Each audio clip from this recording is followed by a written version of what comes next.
తక్కువ ఖర్చులో ఎక్కువ గోల్డ్. జూబ్లీ హిల్స్ నుంచి వైజాగ్ వరకు ముకుంద జ్యువెలర్స్ గోల్డ్ హంగామా. రేషన్ షాపుల ద్వారా లభించే బియ్యంలో కొన్ని విచిత్రమైన గింజలు తేలియాడడం, వాటిని నొక్కినప్పుడు సాగడం చూసి చాలా మంది ప్రజలు ఆందోళన చెందుతున్నారు. ఇవి ప్లాస్టిక్ బియ్యమని, వీటిని తినడం వల్ల అనారోగ్యం వస్తుందని విస్తృతంగా అపోహలు ప్రచారంలో ఉన్నాయి.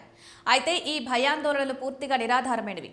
ఈ ప్రత్యేకమైన గింజలు ప్లాస్టిక్ బియ్యం కాదు. కేంద్ర ప్రభుత్వం దేశ ప్రజల ఆరోగ్యాన్ని దృష్టిలో ఉంచుకుని రేషన్ బియ్యంలో కలిపే ఫోర్టిఫైడ్ రైస్. నిజానికి మన దేశంలో పోషకాహార లోపం ఒక తీవ్రమైన సమస్య. ముఖ్యంగా గర్భిణీ స్త్రీలు, 10 ఏళ్లలోపు పిల్లల్లో ఈ సమస్య అధికంగా ఉంది. వీటిలో రక్తహీనత, విటమిన్ల లోపం వంటి సర్వసాధారణం. ఈ జాతీయ స్థాయి పోషకాహార లోప సమస్యను ఎదుర్కోవడానికి కేంద్ర ప్రభుత్వం ఒక వ్యూహాత్మక చర్యగా ఫోర్టిఫైడ్ రైస్ పంపిణీ కార్యక్రమాన్ని చేపట్టింది. ఈ కార్యక్రమంలో భాగంగా కొన్ని ఎంపిక చేసిన రైస్ మిల్లర్లకు డీలర్షిప్లు ఇచ్చి ప్రత్యేకమైన పిండి పదార్థాలతో ఈ పోషక విలువలు గల బియ్యం గింజలను తయారు చేస్తున్నారు. ఇది సాధారణ బియ్యం పిండితో పాటు iron, folic acid, vitamin B12 వంటి సూక్ష్మ పోషకాలను కలిపి తిరిగి బియ్యం గింజల రూపంలోకి మార్చబడిన పోషకాహార బియ్యం.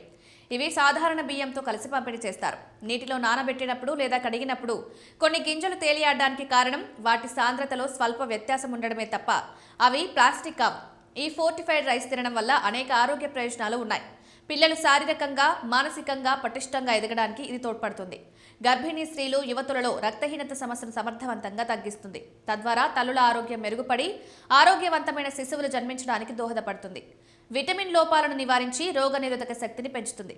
కాబట్టి రేషన్ బియ్యం కడిగేటప్పుడు తేలియాడే ఈ ఫోర్టిఫైడ్ రైస్ గింజలను తీసి పారవేయడం చాలా పెద్ద పొరపాటు.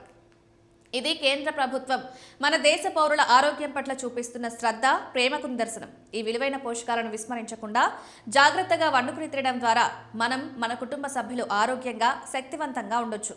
ఈ సమాచారాన్ని అర్థం చేసుకుని అపోహలను వీడి ఆరోగ్యకరమైన జీవనశైలిని అలవర్చుకుందాం. స్కూల్ పిల్లలకు మధ్యాహ్న భోజనం కోసం పంపే బియ్యంలోనూ ఈ రైస్ కలుపుతారు.